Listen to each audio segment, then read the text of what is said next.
Hello, everyone. Tina Hogan Grant here with my regular Cuppa A Natter that I do every other Monday. I like to invite authors into my home, and we talk about books and writing and life as an author. And I always bring my cup of tea for my natter. And tonight, Hannah Mary McKinnon is joining me. How are you this evening? Very well. Thank you, Tina. Thank you for having me. Such a pleasure to be here. I am thrilled to have you. I'm excited to talk to you about your books. And the first thing I noticed when we were chatting off air is that I know you're originally from the UK, which I am too, and you still have an accent. I do. I cannot put on a North American accent for love or money. I sound like Sandy Cheeks from SpongeBob. It's embarrassing. Been married to a Canadian for 22 years, and I still can't. It's and I noticed when you were chatting, you said "mum," just like I do. I say "mum." Yes. I have to ask, how do you spell "mum"? M-U-M. You still spell it M-U-M. I'm Yep. the same way. I just cannot break the habit of M-U-M. If I write, I mean, when I was writing one of my books, the character was British, and I'm saying, now, do I write it as M-U-M or M-O-M? And do you, in your books, when you're writing, do you do an M-U-M or M-O-M? Depends who the character is. So if the character's a Brit and is same dialogue, and he or she says mum, then it will be M-U-M. But if it's then the North American character who speaks about the British person's mother, it will be mom, M-O-M. So it really depends. But what I didn't know, I have one of my best friends, she's from Birmingham in the UK, and she always says mom, M-O-M. I thought, that's weird. It is. Yeah, and actually it's regional. You have M-U-M and M-O-M in the UK, which I had no idea. I had no idea, because when I lived there in the 70s and 80s and 60s, it was always M-U-M. Yeah, mom. Yeah. And my son, who was born here, he's 34. He used to get so upset when he was at the age to buy a Mother's Day card. He's like, they're all spelt wrong. Yeah, my three call me mum. They don't call me mom or write mom. Spell it M-U-M? M-U-M, yeah. Yeah, I think that's great. I do. We got to keep some of the British traditions over here. We right? Sure do. I'm going to say hello to a few people, and then we're going to talk about your latest book, which is called You Will Remember Me. That's the one. Let's say hi to a few people. Tracy says hi. Kathleen, can you see the comments? You can see them, can't you? I can. And Kathleen is here. Denise Burt says hi. Tina Atkinson. I'm just going down the list. Vicky Fassetti, Wendy Lynn, Sherry Evans Barron, Katie Muskie, Raina is here. Darlene Johnson. We've got a lot of people joining us. Thank you, everybody. And if you have questions for Hannah, leave them in the comments, and hopefully I can get to a few of them. Whatever I don't get to, maybe we can talk Hannah into going back into the comments and answering. That would be awesome. So your new book, your latest book, is called You Will Remember Me. You have a copy, I believe, to hold up. I absolutely love this cover. It looks very intriguing. Yes, I did not. I have no part in this. I can't even manage a stick man. So you had absolutely no vision of your cover at all. You left it really up to... Yeah, I mean, they asked me what the Victorian house looked like in my mind that features in the book, and I sent them a few ideas. So that part, yes, but I leave the cover. I mean, my editor discussed it, but she said, "This is what I have in mind." And I said, "Yep, sounds great." And was that the first one they sent you, and you loved it? Yes, I loved it. Wow. I have this really weird ritual. Let's see if you do the same thing.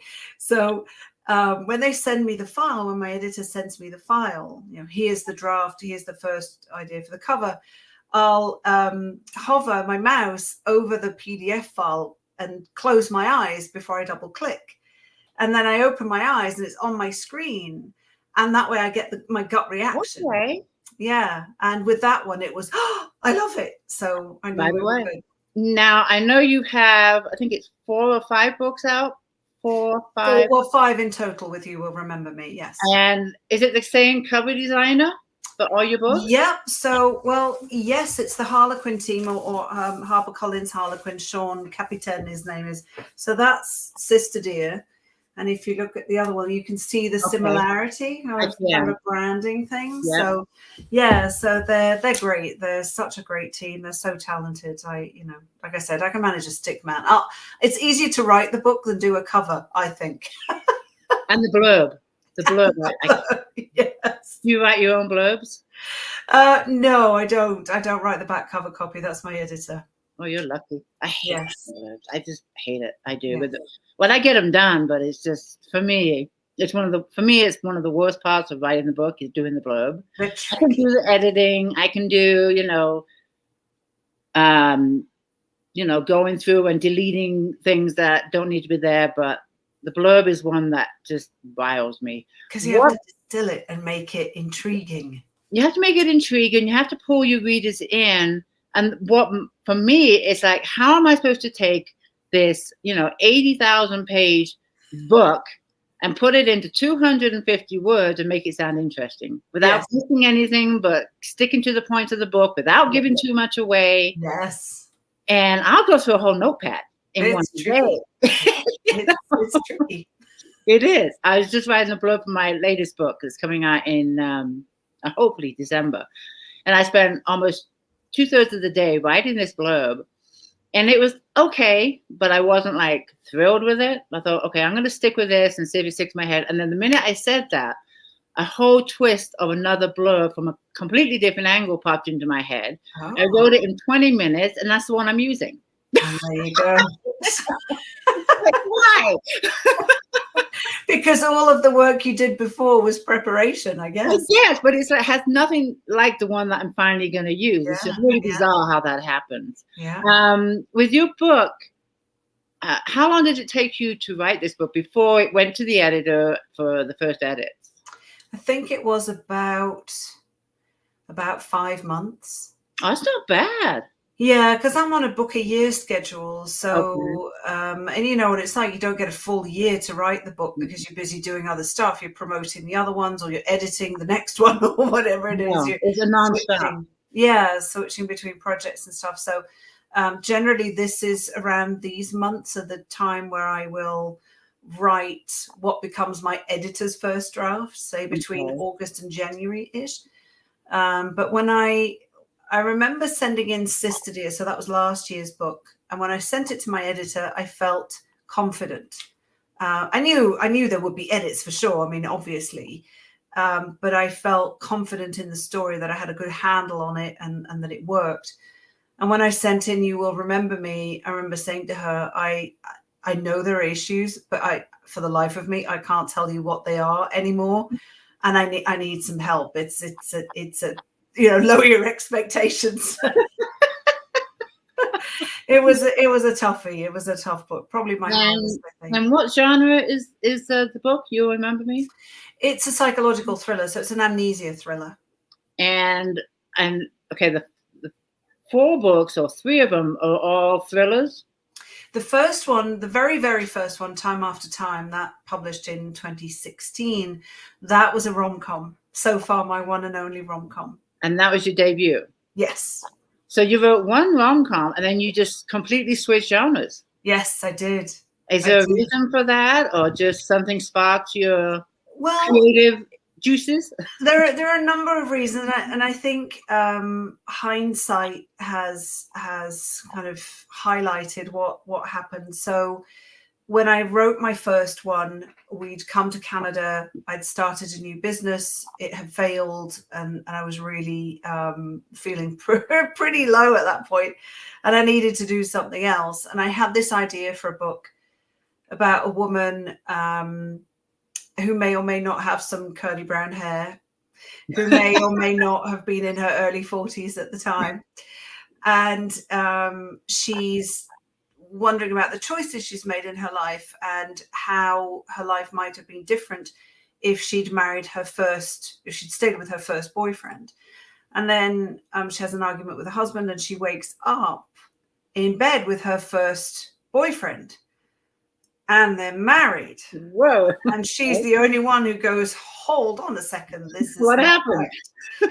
So it's Groundhog Day meets Sliding Doors. Those two movies are Okay. I like both. Well, I've seen Groundhog Day. I haven't seen the second one. Yeah, Gwyneth Paltrow, a classic, oldie but a goodie. Okay. And that idea just came to me, and I wrote the book. And in a sense, I think I was writing myself a happy ending, because I was feeling so blah about, I was homesick and, tons of stuff going on. And then when I started writing my second book, which was my first thriller or suspense, I've tiptoed into suspense, and my books keep getting darker. It's called The Neighbours. And I knew that one from the beginning. It felt significantly darker. Things weren't all going to work out for everybody in the end. It just felt different and grittier. And because at the time, we hadn't sold Time After Time yet, I had no idea if it was going to be published or not. I didn't worry about changing genres, because I hadn't sold anything anyway. So it really didn't matter. So I could still please myself and decide, okay, I'm going to write this one, and we'll see what happens. Right. And so HarperCollins UK picked up Time After Time and published that as an ebook first, so digital first. Okay. So that strategy was, if it does really well, we'll release it as paperback, which has not happened. So there you go. That's all you need to know about how well it's done. No, it didn't go to paperback.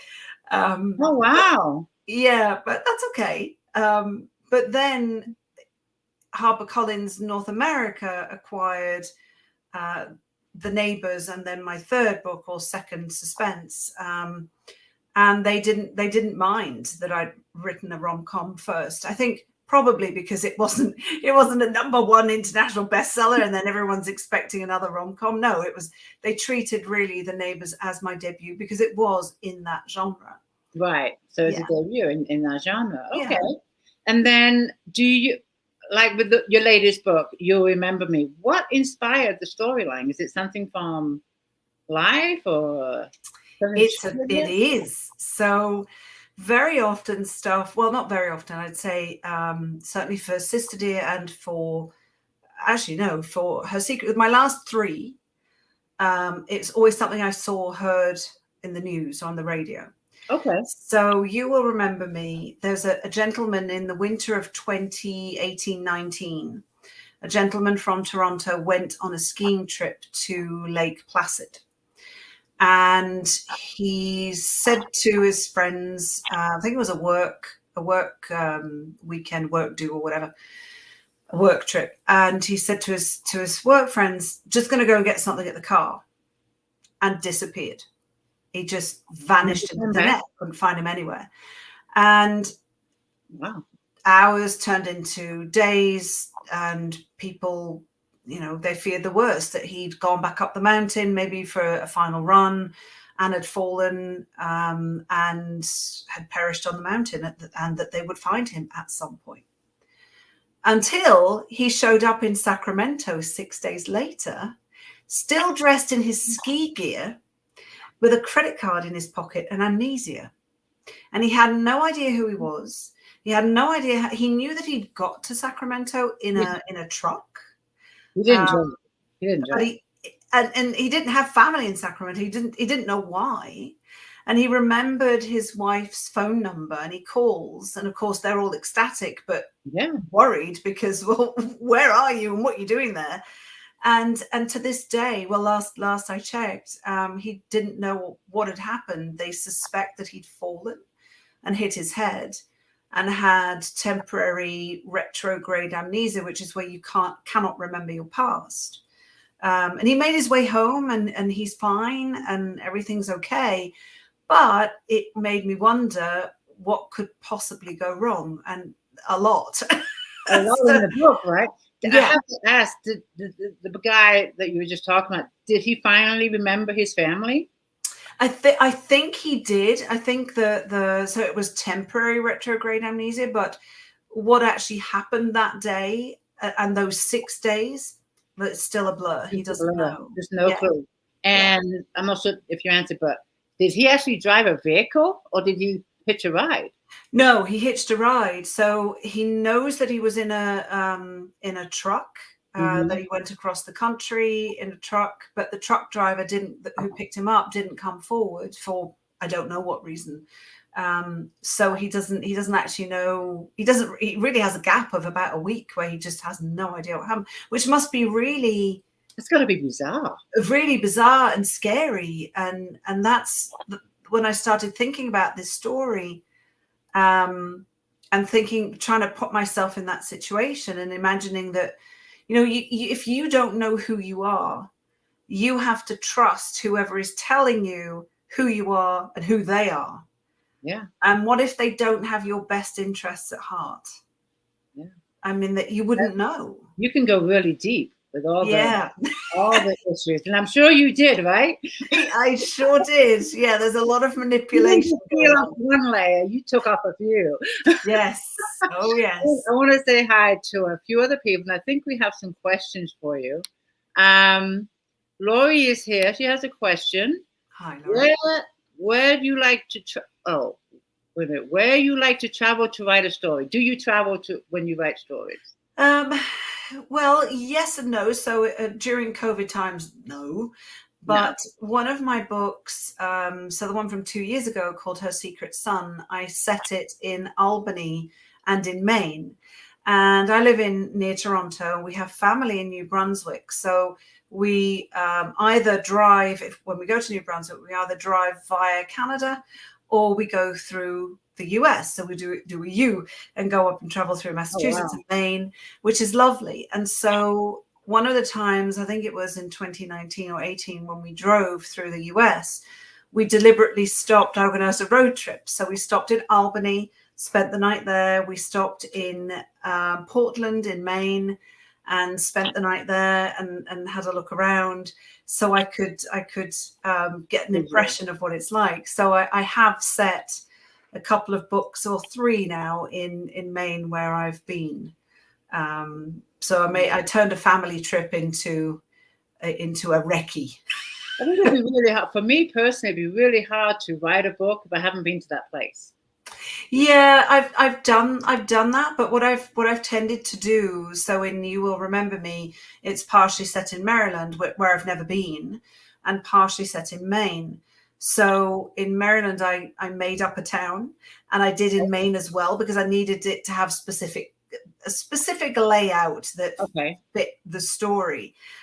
So I agree that it can be a bit tricky to set something where you've never been. Yeah. I mean, you can look on the internet and stuff, but it's just that personal feel. Yes, that you're in that town and you want to get the vibe of that town, whether it be the people or the weather, and you don't get that from plastic screen. That's true. I need to set a book in Fiji and go there. There you go. Have your you want to join me? Let's do that. Sell next books in Fiji. I'm on board. Okay, and all your books are standalones. Yes, they are. And Jennifer has a question, which is why I asked you that. She's asking, would you ever consider writing a series? No, not yet. Because I think with the endings that I have, some people say, they would lend themselves to having a sequel, but I'm not so sure. I kind of like the endings where they are. But the book I'm working on now for 2023, which is set back in Portland, I made up in Sisterly, I made up a coffee shop called Jake's Cakes. And I've borrowed that again. I thought, well, Jake's Cakes in my Portland, Maine exists. Yes. So I'm going to use the same. I haven't had crossover characters yet, although I wouldn't necessarily exclude it. But no, I haven't felt the urge to write a series yet. I don't think any of my protagonists would lend themselves particularly well to a series at this point. Okay. Mine ended up being a series and was supposed to be a standalone. So. Oh, really? How many books in the series now? Well, my debut novel, Becca's Beginnings, came out in 1981. Wait a minute, 2018. And it was supposed to be just one book. And it was funny how it happened. It ended up being 3 books. The last one came out this year. Yeah. And I just knew after I finished the book that I wasn't finished. And then when I was in between waiting for the editor and stuff, I thought, oh, I'll just write a short book while I'm waiting. And it was like 180 pages. It's a steamy romance. I thought, oh, I'll put this out. Not that short then, really. Not really. But the thing is now I'm now writing book 5. Wow. And it's like, and I've been telling my readers, this is going to be the final book. I'm done. This series is over with. And I just made the announcement last week. Nope, there's going to be at least 3 more. Oh, wow. 3 more. Wow. That's amazing. Okay. And I honestly don't think I'm capable of writing a standalone. Interesting. I just don't think I can do it. I mean, well, if you kill off your protagonist, you'll have to. Yeah, that's true. If you go all Game of Thrones and kill all of your main characters. There you go. That's something I could do. Yeah. About that. But your readers might not be happy. I just can't do it. We have Denise is here. She has a question for you. What is the most chilling thing you've come across within your research process? Ooh. My search history is dodgy. It's I'm probably on a list somewhere. I think the most chilling thing was for the book that comes out next year, where I researched the dark web. I didn't actually visit the dark web because that was a step too far for me. But I read a lot about it. I listened to a lot of podcasts about the dark web and everything you can find on the dark web and how it started and when it was created and whatnot. Just the name gives me chills. I know, yeah, it was. But what was chilling, I found it really fascinating. And when I said to my husband, I'm listening to this podcast about the dark web, and it's so fascinating and interesting. He looked at me with big eyes, going, weird, which he already knows from my search history. But also what surprised me, what was kind of chilling and surprising was that on the dark web has a rating system like eBay. Because, if you want a drug dealer, you want to make sure they're a good one, obviously. Okay. And that I thought was so, if you think about it logically, without any emotion attached, it's a marketplace for bad stuff. Yeah, it is. But you still want to make sure that you get the good bad stuff from good bad people, reliable criminals, I'm just really surprised it exists. That exactly. It's not taken down, but I guess it's a never-ending battle. It is. Just like drugs on the street. That's right. Just pops up. So that was pretty. How do you know when you're on the dark web? Does a blinking light come on saying "warning, warning"? No, you'd actually have to download software to do it and stuff. And I just kind of end up in the dark web website. Yeah, I didn't want to do that. So I was trying to figure out, because the story is a guy who hires a hitman on the dark web to kill his annoying but very rich wife. And I needed to figure out how he would do that. I needed to think like a criminal, because the next year's book is entirely written from the anti-heroes or the antagonist's point of view. So I had to think like a bad guy, and that was kind of interesting to do. It reminds me of a story I read a couple of years ago, and I wish I knew the title, but I can't remember it. But it was a cozy mystery thriller, and it was about an author who wanted to know how it felt to be a murderer. So in order to get that way, he killed people. It was just a really twist to a murder mystery. Yes. And I wish I knew that if I find it, I'm going to post it, because it was pretty clever. It's pretty clever how it was written. Yeah. There was a question here from Holly. She's asking, have you thought about writing a paranormal thriller? Paranormal thriller, no. So my rom-com Time After Time does have a paranormal twist, because she wakes up, Haley, the protagonist, wakes up in an alternate reality. 5 or 6 of them, actually, because every day she wakes up in a different one. So she gets a glimpse how her life would have been with ex-partners. But I have not played with the idea of a paranormal thriller at this point. Never say never, though. But Never say never. I never ever say never. And when you begin writing your book, I've got a couple of questions when it comes to writing your book. Number one, do you plot your books before you heavily? Yeah. Do you? Are you a plotter as well? I tried it once, and never again. It went in totally the opposite. I had it all figured out in my head and on paper. And I say it, I think, every time I chat, but my characters just take over. And for me, I just gave up on plotting, and I just sit down and I wait. Wow, that's amazing. And eventually, they come out of their little wherever they're hiding and they talk to me. But for me, I'm excited about writing the book like a reader is reading it, because I have no idea how it's going to end. So that gets me to write. It's like the book I'm writing now. I kind of know where it's going, but still the ending is wide open. That's amazing. And for me, it works. Yeah, I'm the opposite. I need a map. I need to know. I need to know where I'm going. And when I start plotting, I know the beginning and the end. Okay. And then but nothing in between. The first 5,000 words, the last 5,000 words, and 80,000 other words in the middle are just who knows. I just sit down and I wait, and my group will hear me sometimes. Jill's not talking to me; she's being stubborn. No writing today, crazy things like that.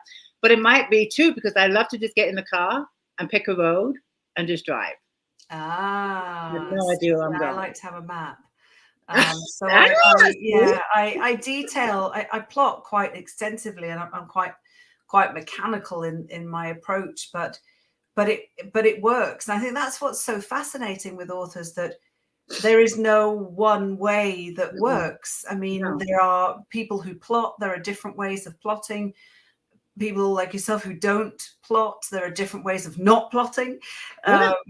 It's really quite fascinating. Yeah, and like I said, I honestly, my first 3 books were easy because it's based on my life and lessons learned. So I knew exactly where the books were going to go.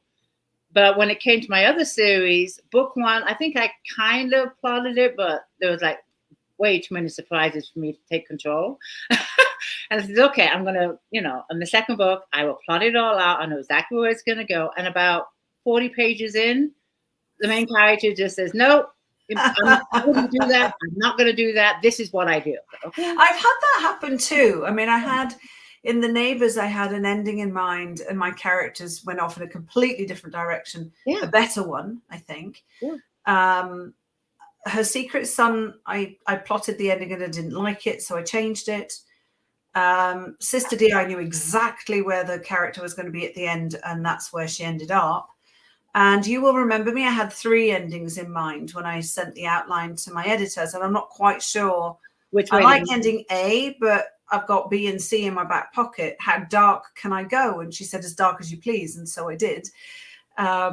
Whereas the one for next year, I knew, in terms of the ending, I knew the last word. I could hear and that's never happened before.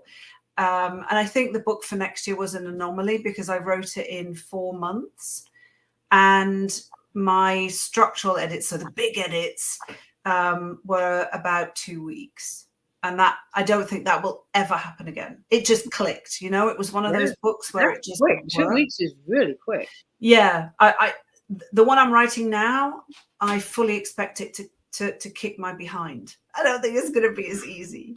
And okay, I know we're talking about the one that just came out, but the one you're writing now, do you have a release date for that one and the title? So the one for 2022 will release at the end of May. I'm not sure what the title is. We have an idea, but I don't think it's finalized yet. And the one I'm writing now, we pitched as it was called The List, but I'm sure it'll change. And that'll be sometime in 2023. Oh, you're busy. And do you write every day? Not week. It depends on the stage I'm at. So when I'm writing the first draft, I generally keep weekends free. Good. But otherwise, I write every day during the week. And then when I'm in full-on edit mode, all bets are off. It can be up until 2 a.m. It can be 6 o'clock in the morning. It can be weekends. It just depends. Depends on how you feel and your days go. Now, I told you that I hate writing the blurbs. That's the worst part for me about a book. Yeah. Do you have a least favorite part in the steps of getting your book published? I think the least favorite is getting the puke draft out. You know, my first The draft. first draft. Because it's just bleh. And then that stage, and then going through it again, you know, I'm shaking my head thinking, you were just phoning it in there. You were just trying to get to your workout, you know, come on. And then I'll read other parts of it and think, oh yeah, that's actually pretty good, because it feels so clunky and messy. And I couldn't remember the name of one of the characters, so I just put in caps teacher, or you know, because I don't want to XX. Also that too. Yeah, I do that too. I'll go back. Yeah.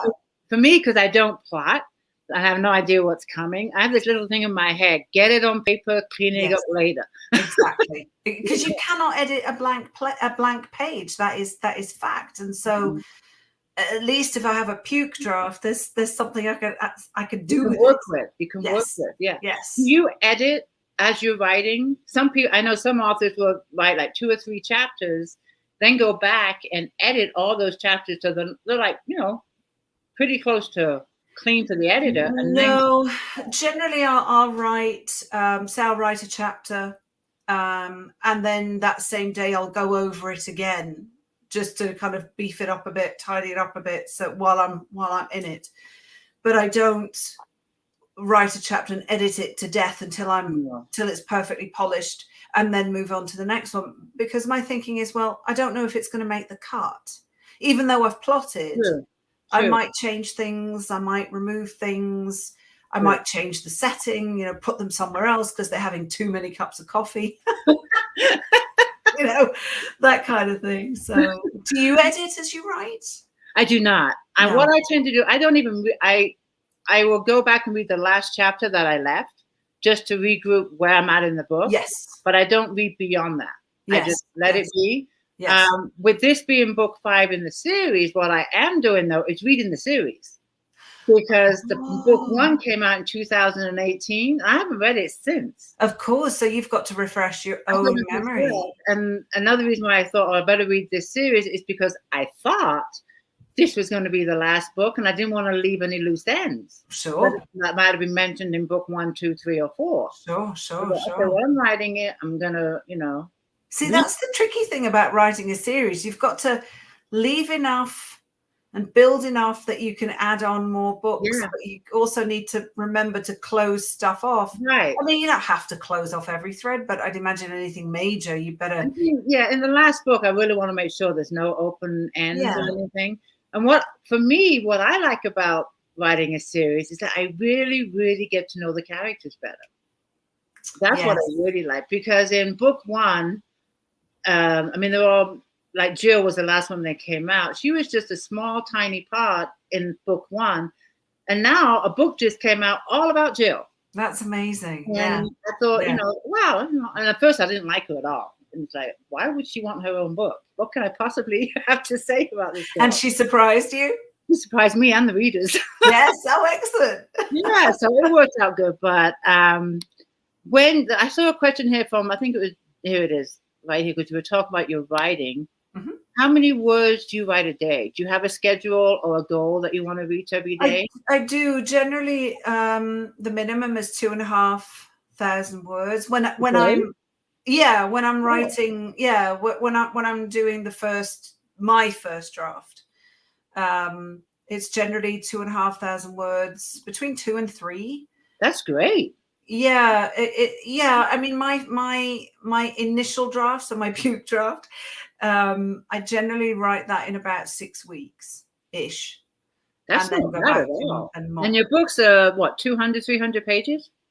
Yeah, they're about 90,000 words, 300, 320, 330 pages. And okay, when you're sitting down and you're writing and it's flowing, and then all of a sudden you just come to a sudden stop. Some people call it writer's block. Mm-hmm.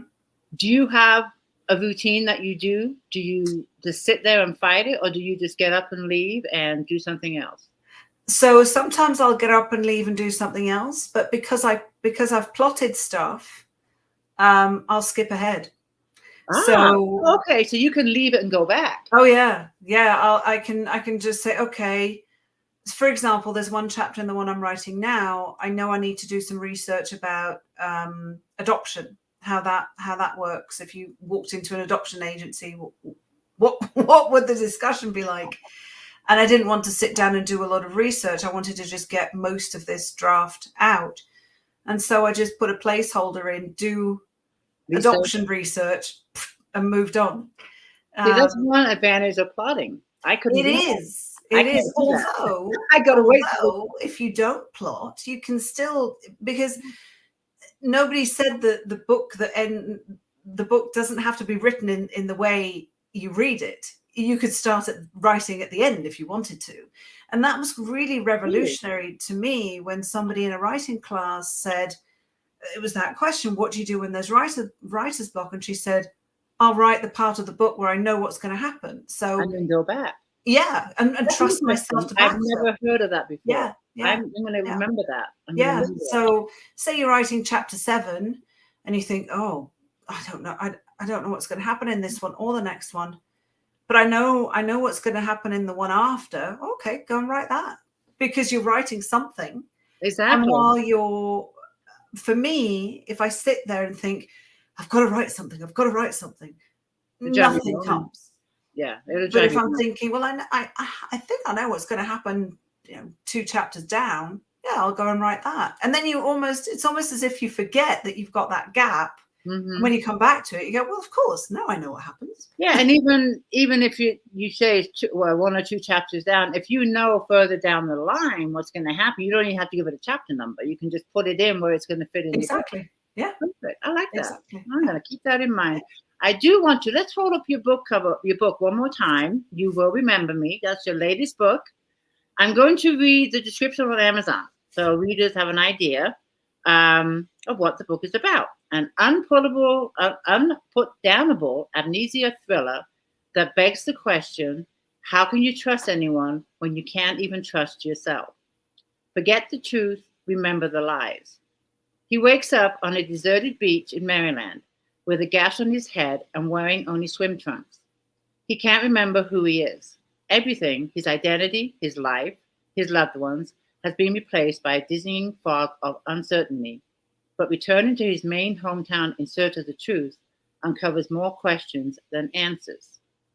Lily Reed thinks she knows her boyfriend Jack until he goes missing one night, and her frantic search reveals that he's been lying to her since they met. Desperate to escape a dark past he purposely left behind. Maya Scott has been trying to find her estranged stepbrother, Asher, since he disappeared without a trace. Having him back, missing memory and all, feels like a miracle. But with a mutual history full of devastating secrets, how far would Maya go to ensure she alone takes them to the grave? Ooh, it is dark. It is pretty dark, yeah. Has your husband read your books? So he didn't read the rom-com, but he likes to listen to them on audio. Okay. So that's how, yeah. My kids have so I have 3 boys, 3 sons. 2 of them have read my books. One of them says, it's weird reading your books, Mom. So, and I said, don't worry, I'll staple the sexy bits together. He still said, no, that's weird. How old are your boys? Sorry? How old are your boys? So our eldest is 18. He just turned 18 a couple of weeks ago. And we have twins who will be 17 in December. Twins? Yeah, identical twins, yeah. My older sisters are identical twins. Oh, nice. Yeah, they're not identical anymore because one's still in England, the other one's here in America. So they've been brought up in totally different cultures. Oh, wow. And the one in England has a total thick British accent. And the one over here, she's been here for God knows how long. She has a real American accent. That's so funny. Yeah, ours sound Canadian. Even though when we moved here 11 years ago, they had British accents, but they were little. And I think within 3 months they disappeared. And now they make fun of me. Okay, we established that you grew up in the UK. Yes. in No, in Switzerland, sorry. I was born in England. You're born in the UK, in Yes. Manchester, and Yes. then you moved to Switzerland. Yes. And take us from there, how you ended up here, well, not here, but in Canada. In Canada. So I lived for, well, up until, the end of compulsory school in the German-speaking part of Switzerland, then moved to the French-speaking part, and was only supposed to be there as an au pair for a year and got stuck and studied there and stayed there and worked there. And I met my husband, Rob, completely by accident online in 1999. So this is the era of dial-up modems. Remember, you used to dial up and it would make that funny noise. That yeah. Remember that? Mm-hmm. So you could either be on the phone or online, but not both at the same time. You had to choose. Nobody would survive this these days. Mm-hmm. And a friend of mine came to install the internet at my house on my desktop, and he said, "There's this chat site called ICQ. I can install it on your desktop." And I said, "What the heck is a chat site? what is this thing thou speaketh of?" And because it was the Dark Ages. And he said, "Well, you can chat with people from all over the world." I thought, okay, that'd be fun. Why not? Yeah, why not? And I did a search. There were different categories, and there were no pictures. It was all DOS based, no photographs. And this profile popped up in the 20s to 30s, and it was Razor, that was his nickname, 28-year-old Canadian, living life to the fullest because you never know when it might end. So I sent him a message and I wrote, "Hi, Razor, you sound pretty sharp." So you made the first move. I did. And he wrote back, said, "Who's this?" and blah, blah. And then we sent instant messages for half an hour, whatever. And then we went into split screen mode. Where you could see what the other person was typing. Did that for a couple of hours. And then he said, "Well, give me your phone number and I'll call you." I said, No. You give me your phone number and I'll call you. You want control. And we talked until I said to him, I've got to go. He said, "Oh, yeah, it must be really late there." I said, "Yeah, it's 6 a.m. I have to go to work." Because we talked all night. And no word of a lie, I just come out a couple of months earlier of a long relationship, and 1999 was supposed to be my year. My career, trips, no men, no thanks, not bothered. And this was 3 weeks in, 3 weeks. And I drove to work, and I remember thinking that Hannah McKinnon had a nice ring to it, and almost slapping myself for being so ridiculous. But so he was in Canada. I was in Switzerland, and within a week, I'd booked my flight to Canada 10 weeks out, then wishing that we'd brought it forward. Before I got there, he booked his flight back with me to Switzerland to stay for a month. So we met face-to-face online on January 21st, in person on April 9th, and we got married on June 21st of the same year. You didn't mess around, did you? He was the one. No, and it was one of those things when I hear about things like, but not that quick. But I've heard, stories of people meeting online, but not as quick as yours. Yeah. And it wasn't a dating site; it was a complete and utter. I remember the chat rooms. They were all over the place, like Yahoo had it. Yeah, that's right. Yeah, and you would just sit there and type. I remember that. Yeah, that was what it was. And then so he moved over to Switzerland and stayed there. When we had the boys, he's an electrician by trade.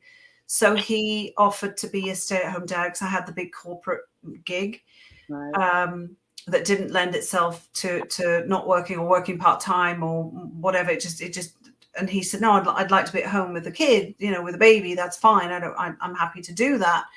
And then we had 3 kids in 16 months. That was quick too. And then after a few years, he got pretty homesick, and he said, "I'd like us to really think about moving back to Canada," which horrified me because all my family's there. But professionally, while I was at the top of my game, I had no time. I was, I had the big corporate gig, which was what I'd always wanted, right. But I traveled a lot. I worked very long hours. and I didn't really see my family. And we thought that Canada would give us a better balance in the end, for our unit. And so we took a chance, and that was 11 years ago. And then I flipped careers, and here I am, 5 books out and more to come. So you left corporate behind, everything. And I did. And you just took the leap to start writing your books. I did. And I think because when I'd come to Canada, I'd started up this company and it had failed. Mm-hmm. It made me so determined to find success in writing, because I really, really did not like failing with that business. It was really difficult. It was really hard. It was a real knock to my confidence, because I'd never failed professionally, honestly, at anything. I'd always done really well. So it was probably very good for me, actually, to experience that. Well, it sounds like your books are doing really well. Yeah, I mean, You Will Remember Me was on the Canadian bestseller list for 8 weeks. Congratulations. Which is lovely. Yeah. Congratulations. Do you ever go back to Switzerland or the UK? Oh, yes. I mean, yeah, without COVID, I would have gone back. I still have family there, my sister, nephews, my dad. So I'd love to make a trip, but it's looking a bit dodgy at the moment. So I'm ready to go back to England for a visit. Yeah. Yeah. Do you go back a lot? No. I went back for the first time about, I want to say 8 years ago. And that was the first time? For the first time in like 30 years. Wow. Yeah. So it's, now my sister comes out here almost every year. Yeah. Yeah. But she hasn't been out for the last 2 years because of COVID. Right. But I'm ready to go back for a visit. And Ireland too. My dad lived in Ireland. Oh, I love Ireland. It's lovely. Have you been? Yes. What part of Ireland did you go to? We went to Dublin for the most part and visited around, and it was beautiful. The people were so nice. I love Ireland. Yeah, I was in Sligo. Sligo's gorgeous. Nice. Yeah. Jennifer says, I definitely want a memoir from you. It would be a great book. Okay, I don't think it's that interesting, but all right, let's see what we can do. I think it would be you could even make it into a romantic comedy just from the way you told it. Really, it would make a fantastic romantic comedy. Oh, well, thank you. Yeah, I can just see it. And then Katie says, I'm impressed with your accomplishments. I'm just going to go through some of the comments. Ruth is here, and I said hello to Ruth. She says, I met my husband on a blind date, and we've been together for 34 years. That's so sweet. I met my husband in a restaurant. I was the waitress. He was the customer. And that was it. Oh. That was it. Yep. That was how that one happened. Let me see who else is here. Hold on one second. I saw a question and now it's gone. Now we're getting all these. Met my hubby in 1999. High school sweetheart. And there they are there. I see the picture. Yay! Yeah. That's a sweet story. That is. So you're working on a new book. You said you don't have a title. When it comes to the titles of your books, all the past ones and the one you have now, do you come up with the title, or is it a joint thing? Or the cover pages do the title too? Oh boy, I am notoriously rubbish at titles. I mean, it's pathetic. Honestly, it's almost embarrassing. So Time After Time wasn't too bad. I called it No Time Like the Present, which kind of works. Yeah. But it was pretty long, so they wanted something a bit shorter. So they floated Time After Time, and I like that. The Neighbours, embarrassingly, I had originally before I had an agent. Even I'd called it Now and Then, because there were chapters set in the now, in the present, and then. So I thought that was being clever. No, because it doesn't mean anything. So it's about an ex-boyfriend who moves in next door, and the two people, the ex-lovers, they decide not to tell their respective partners to whom they're married and have kids with, and they've been with for over a decade and a half, that they used to be lovers. And of course, bad stuff happens, because it would, wouldn't it? Of course. Tell them. So that one, rumor has it that during a marketing meeting at HarperCollins, everyone was struggling or everyone was thinking about the title, and I was really struggling to come up. I brainstormed and I couldn't come up with anything good. I think I'd called it The Secrets That Made Us, but that sounded too tame, not suspensey enough. Oh, okay. And apparently there was some bright spark in the meeting who said, well, what's it about? Well, it's, about people living next door. And they said, well, why don't you just call it The Neighbors? And everyone went, oh, if we were thinking, if only there was a word for people who live next door, so that's how that I remember when that book came out. I first saw, I don't know why, but that book stuck in my head. I haven't read it yet, and my reading list is forever too long. But I remember seeing that book in a Novel B. And that's that's right. When I first got introduced to you is to a Novel B a few years ago. Yes, that's right. Yeah, absolutely. Christian and Tani, yeah. But it pick up my interest. I'm like, I'm about you, but with me, I don't have enough hours in the day or week or years to read what I want to read. I know. There's always, I'm forever buying books and putting them on my Kindle and hiding them in my shelves. Yeah. And I'll get to them at some point. But yeah, I mean, titles, they're difficult. So I think You Will Remember Me, I called it A Stranger Within, which I thought was a really good title. I like that one. Mm-hmm. But 2 books came out called The Stranger Inside, and they said no, too close. And I came up with one for the book next year, so I called it Never Coming Home, which I thought was brilliant because this woman has gone missing, and her husband's had hired a hitman on the dark web to get rid of her. I thought that's a really good, for multiple reasons, it's a great title. And my editor said, no, too generic. And I said, the next one, I'm just going to call it Book 7. And let them figure it out. Something as you always do, because that works. It's almost I'm sorry. It's an inside joke how really, honestly, how embarrassingly bad I am at coming up with a title I think is really cool, and no, thumbs down. I mean, we can put a lot of thought into our titles and then realize. I mean, the books that are based on me, the titles came pretty, because I knew where the book was going. But the Steamy series, I just called them the characters of what the book's going to be about. We've got Freda, we've got Eve, we've got Claire, and we've got Jill. There you go. So yeah, it's the easy way out. But that works then with the series because it's it's part of the series. Then I had a problem with the book I'm working on now because it's about all of them. Oh, true. Now what are we going to do? Well, I ended up calling it All of Us. Oh yeah, there we go. That works. Yes, yes, absolutely. Yeah, that makes perfect sense. So, but I know what you mean with the titles. Okay, so you write every day. You try and take weekends off. Mm-hmm. When you're not writing, and I'm going to have you not say reading, what else? What other hobbies do you have other than reading? Okay. Other than reading, of course. I mean, Southern Ontario isn't that great for hiking, but I do go out and walk a lot, and I generally take my audiobooks out for a walk. I love listening to audiobooks. And I do that. Non-COVID times, you'll probably find me at the gym a few times a week because I really like doing mud runs. I love the mud. I hate the running. Mud runs? Yeah. The mud? Oh, yeah, obstacles. It's just completely ridiculous and so much You do fun. It every week? No, not every week. No. I do a couple a year. I think the sounds like fun. It is. Yeah. So I think the most I did was 5 in a season, I think, 1 year. And how long is the run for? Between 6 and 10 kilometers, not miles, 6 and 10 kilometers. How many miles? I might.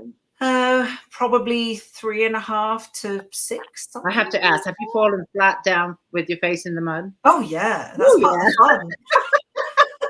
Oh, I mean, you are head to toe covered in mud, and there's one obstacle in particular that's a slide, a big one, a big slide where at least 4 people can sit, and you slide down and you go into.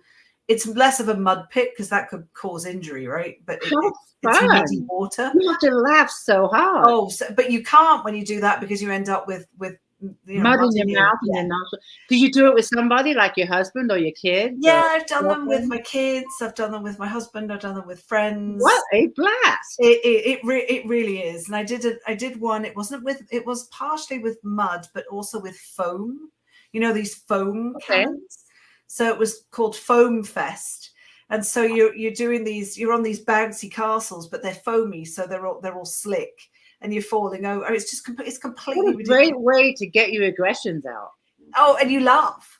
Yeah, I'm sure you haven't done it because of COVID. No, they've been cancelled. So next year, I'm hoping to do. I want to see some pictures. That can be arranged. That sounds so much fun. They are really fun. I was expecting just normal hobbies, but no, mud run. Mud runs, yeah. I mean, I bake as well. You know, I like to say. I love the mud run. I always say I write, I bake, I put on weight, and there you go. Why? I like that a lot. We got a comment here from Leisha. I want to put it up. I haven't read it yet. One time I fell in the mud, but by accident. Oh, no. I did get mud on my face. I fell face down. Then I couldn't get up, so I felt like a piggy in the mud. That sounds about the same as a mud run, but it's kind of normal. It has to be hard to get back up because of the suction from the mud. Yeah. A friend of mine, in one of the mud pits, he lost his shoe, so he had to try and find his shoe. And of course, I'm of no help because I'm dying. I'm just dying of laughter next to him. When I lived in England, I was like 12, 13, maybe 14. I used to do the cross-country run for our schools on the moors, the Ilkley Moors. And me and my best friend Zoe, we were good at it. You know, we were always in the lead. You know, we won a few trophies. But what we used to do when we're feeling mischievous, and we would get kicked out of the race because we did it, there was arrows, you know, pointing to where you're supposed to go on the moors. And we would take the arrow and point it into the cow field. It was so bad. And they would jump over the wall, and it was just a bog. You know what a bog is. It's just marsh and cow poop. And the runners would come back just covered in poop and stinking like poop. And they knew who did it because me and Zoe came back. Yeah. We were clean. You know? That's hilarious. Oh, Lord. But we got kicked out of that race, and we did that one. So. But oops. Yeah, and then I got into a bus accident. I got hit by a double-decker bus in England, and that just stopped my running days. Oh yeah, I would imagine that would hurt a bit. Were you okay? Oh, I mean, not back then. I wasn't. When the bus stopped, it actually landed on my right leg, and the whole leg was crushed. So they had to pick a crane up. They couldn't go forward. They couldn't go backwards. They had to lift the crane up to take the bus off of me. But I also hit the curb. And had cracked my head open, had 47 stitches in my head. 47 stitches. But make a long story short, it took me like 2 years to learn to walk again. Yeah, I'd imagine. Yeah, wow. But I still have issues with my leg. You know, it still gives me problems. And I had arthroscopic surgery like 15, 20 years ago. Yeah. But it's still not right. But, wow. I'm sorry. That's awful. That must be so traumatic. Not back then. I was more pissed because I was a 12-year-old kid that wanted to go run on the moors and not be tied in the hospital bed. You know? Fair enough. You were lucky then. I mean, you were really lucky. But I'm looking at the time. We have 2 minutes to close this down so I can get it on Instagram. I do want to thank you for joining us. I really had a blast talking to you. I could talk to you more about these mud runs and your book. I do understand you are doing a giveaway. Yes. And that is for this book. You Will Remember Me. If you want, I can go ahead and pick the winner for you. If you want to do it, it's entirely. No, you go ahead. Absolutely. Yeah, I'll do it this evening. I think I sent you an invite to the group because I'll tag you of who the winner is. Also, what I do, I'm sorry if I'm talking fast, ladies, but I got to cut this down to less than an hour so I can get it uploaded on Instagram. But what I also do is I give away a cup of tea. A cup of tea bags. This is what I drink all the time. It's what I have in my mug now. I do too. Do you? I do. I swear I have your giving away a box of tea bags. And then the other thing I like to do is I'll be giving away a $5 Amazon gift card. The only way you can get in that drawing is if you go to my author page and share this video. You have to share this video, tag me, And anyone that shares the video is in the drawing for a $5 Amazon gift card. Hannah, I think I put all your links up in your bio. If there's any other links you want to add, feel free to do so. And any questions we missed, if you want to check them out in the group or on my author page, feel free to do that. But this has been so much fun. It's been a ton of fun. Thank you. Thank you. And thank you, everyone, for watching. Thank you so much, everyone, for joining us. And I will announce the winners in a couple of hours after I've fed my doggies. They come first. Fair enough. All right, Hannah. You take care. Good Bye. night, everybody. Thank you so much.